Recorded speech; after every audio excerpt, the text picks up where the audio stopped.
Perkenalkan,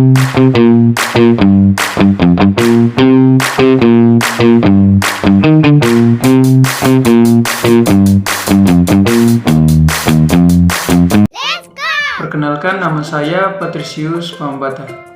Di sini saya akan menjelaskan materi tentang biomekanika, bioelektrik, biooptik, bioakustik, dan biotermik.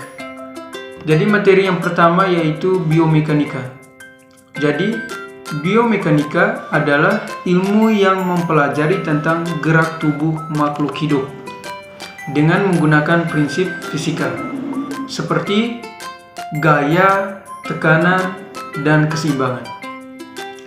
Dalam tubuh manusia, biomekanika menjelaskan bagaimana tulang, otot, dan sendi bekerja sama saat kita bergerak atau melakukan sesuatu.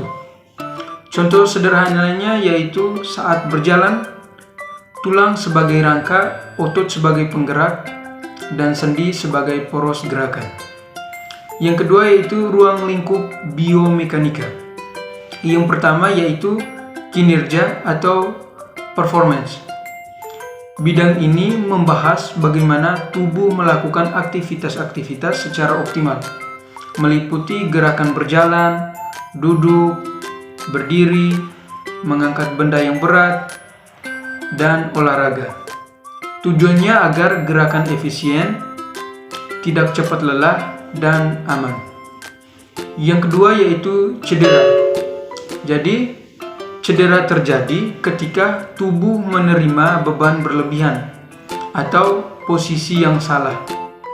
Contohnya seperti patah tulang atau fraktur, otot robek, dan ligamen terkilir.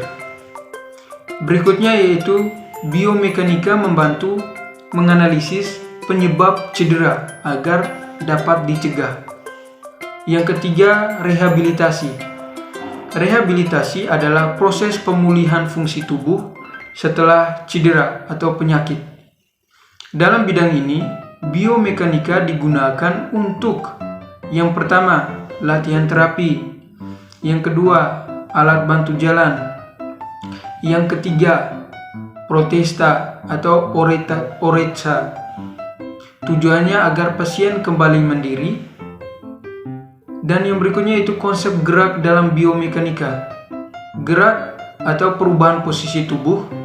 Kecepatan adalah perubahan posisi per waktu, dan percepatan adalah perubahan kecepatan per waktu. Jenis gerakan yang pertama yaitu gerakan horizontal atau maju mundur, vertikal naik turun, melingkar yaitu gerakan sendi bahu, berputar yaitu gerakan leher. Semua gerakan ini dikontrol oleh otot dan sistem saraf. Berikutnya yaitu bioelektrik. Yang pertama, bioelektrik merupakan ilmu yang mempelajari arus listrik alami dalam tubuh manusia. Listrik ini muncul akibat pemindahan ion di dalam sel. Yang kedua, peran bioelektrik dalam tubuh. Jadi, peran bioelektrik dalam tubuh yang pertama menghantarkan impuls saraf atau rangsangan. Yang kedua, mengatur kontraksi otot. Yang ketiga, menjaga irama jantung.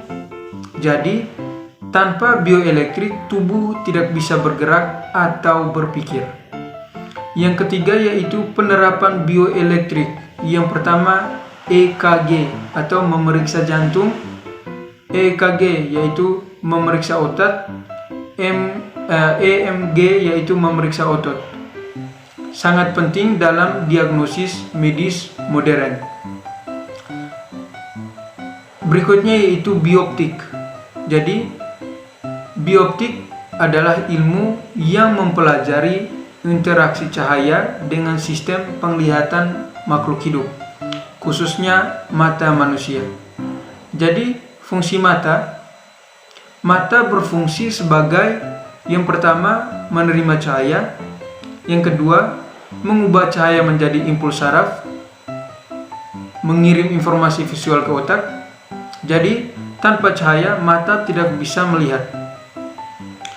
bagian-bagian mata dan fungsinya. Yang pertama yaitu kornea, yaitu pintu masuk cahaya. Yang kedua lensa, memfokuskan cahaya. Yang ketiga yaitu retina, menangkap bayangan. Yang keempat yaitu saraf optik, mengirim sinyal ke otak. Dan yang terakhir kelopak dan konjungtiva, melindungi mata. Jadi kerusakan satu bagian saja dapat mengganggu penglihatan. Berikutnya yaitu bioakustik. Jadi bioakustik yaitu ilmu yang mempelajari bunyi, getaran, dan juga proses pendengaran pada makhluk hidup. Jadi konsep bunyi berasal dari getaran merambat melalui udara atau cairan lalu diterima oleh telinga. Tanpa medium berupa udara, cairan, atau padat, bunyi tidak bisa terdengar. Berikutnya yaitu manfaat bioakustik. Pemeriksaan pendengaran, alat bantu dengar yaitu USG atau gelombang suara frekuensi tinggi, analis gangguan suara, jadi sangat berguna dalam pelayanan kesehatan. Berikutnya yaitu biotermik. Jadi biotermik adalah ilmu yang mempelajari panas dan mengatur pengaturan suhu tubuh manusia. Berikutnya yaitu termoregulasi. Termoregulasi, jadi tubuh manusia menjaga suhu sekitar 36 sampai 37 Celcius, itu suhu normalnya. Jika suhu naik, tubuh akan mengeluarkan keringat sebagai alarm. Jika suhu turun, tubuh menggigil. Ini disebut sebagai mekanisme termoregulasi. Berikutnya itu penerapan biotermik. Termometer, terapi panas dan dingin, penanganan demam, dan perawatan luka. Suhu yang tidak seimbang dapat mengganggu kerja organ. Jadi kesimpulannya yaitu biomekanika, gerak tubuh, bioelektrik, listrik dalam tubuh, bioptik, penglihatan, bioakustik, pendengaran, dan biotermik, suhu tubuh. Kelima konsep ini saling berkaitan dan sangat penting dalam keperawatan dan ilmu kesehatan. Jadi itu saja video resume saya tentang materi biomekanika, bioelektrik, bioptik, bioakustik, dan biotermik. Jadi saya mohon maaf jika ada kesalahan. Sekian dan terima kasih.